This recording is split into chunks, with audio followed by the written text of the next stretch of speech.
This episode is brought to you by Netflix's Remarkably Bright Creatures. What if a Pacific octopus held the key to a mystery that could heal your heart? Well, that's Tova's reality. An elderly widow working at an aquarium, Tova forms an unlikely friendship with the curmudgeonly Marcellus, whose remarkable intelligence leads her to a life-changing discovery.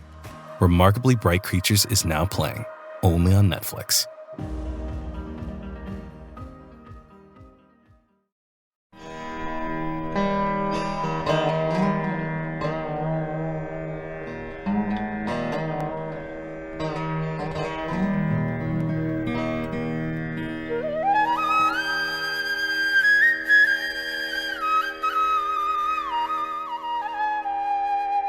आपल्याकडं असंख्य पेशी आहेत. 100 अब्जपेक्षाही जास्त पेशी असं ते म्हणतात.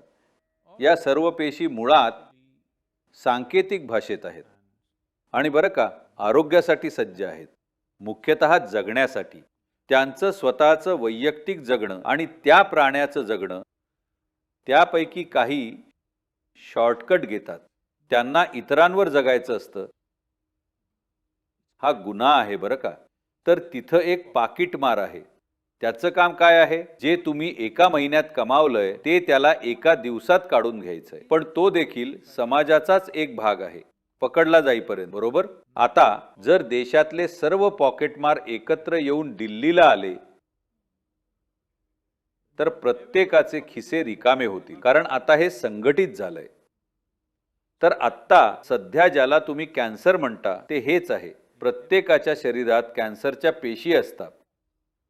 जेव्हा त्या संघटित होऊन एका जागी केंद्रित होतात तेव्हा ती एक गंभीर समस्या बनते, इतकी की एखाद्याचा जीव घेऊ शकते.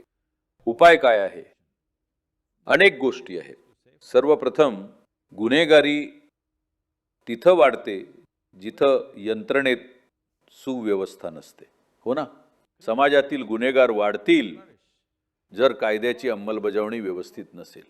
तर आपल्या यंत्रणेत एक सुरक्षा व्यवस्था आहे. आपण ती चांगली ठेवत आहोत का? आपण तिच्यावर सर्व प्रकारच्या उत्तेजक, मादक पदार्थांचा मारा करत आहोत का? आणि मग आपल्या सुरक्षा यंत्रणेनं काम करावं अशी अपेक्षा करतोय. हे असं काम करत नाही. आपण समजून घेतलं पाहिजे की आपण घेत असलेला प्रत्येक उत्तेजक आणि मादक पदार्थ हा काही प्रमाणात आपली सुरक्षा यंत्रणा खराब करतो. लोकांना वाटतं की ही सुरक्षा यंत्रणा फक्त बाह्य संक्रमणांसाठी आहे. नाही, शरीरातल्या अंतर्गत गुन्हेगारांना नियंत्रणात ठेवण्यासाठी देखील ही यंत्रणा काम करते.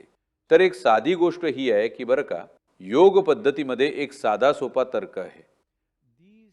आपल्या शरीरातल्या कॅन्सरच्या पेशी त्या साधारणपणे सामान्य पेशींपेक्षा 27 ते 28 पट जास्त अन्न खातात. तर तुम्ही जर जेवण ठराविक अंतराने घेतलं, योग संस्कृतीत 2 जेवणांमधलं योग्य अंतर हे 8 ते 12 तास सांगितलंय. जर जेवणात 8 तासांचं अंतर राखलं तर दिसून येईल की कॅन्सर पेशी स्वतःहूनच मरत आहेत, कारण त्या अन्नाशिवाय जिवंत राहू शकत नाहीत. इतर पेशी जिवंत राहतील. म्हणून आम्ही नेहमीच हे पक्क केलं की सकाळी एक जेवण, संध्याकाळी एक जेवण, मध्ये काहीच खायचं नाही. आणि कधीतरी दर महिन्याला, महिन्यातून 2दा किंवा 1दा लोक दिवसभर काहीही न खाण्याचा सराव करतात. यावर नियंत्रण ठेवण्याचं हे सोपे मार्ग आहेत. याशिवाय इतर अनेक गोष्टी आहेत. सर्वात महत्त्वाचं म्हणजे जर तुमचं मन आणि शरीर एका ठराविक सहजतेत असेल तर या जिवंत राहणार नाहीत. जर तुमच्या मनात आणि शरीरात एका ठराविक संघर्षाची जाणीव आहे तर या जिवंत राहत. फक्त जिवंत राहणार नाही तर त्या वाढतील सुद्धा. जर समाजात संघर्ष असेल तर संघटित गुन्हेगारी वाढते. समाजात सुव्यवस्था असेल तर फारच कमी गुन्हे घडतात. आपल्या शारीरिक रचनेबाबत सुद्धा हे खरं आहे.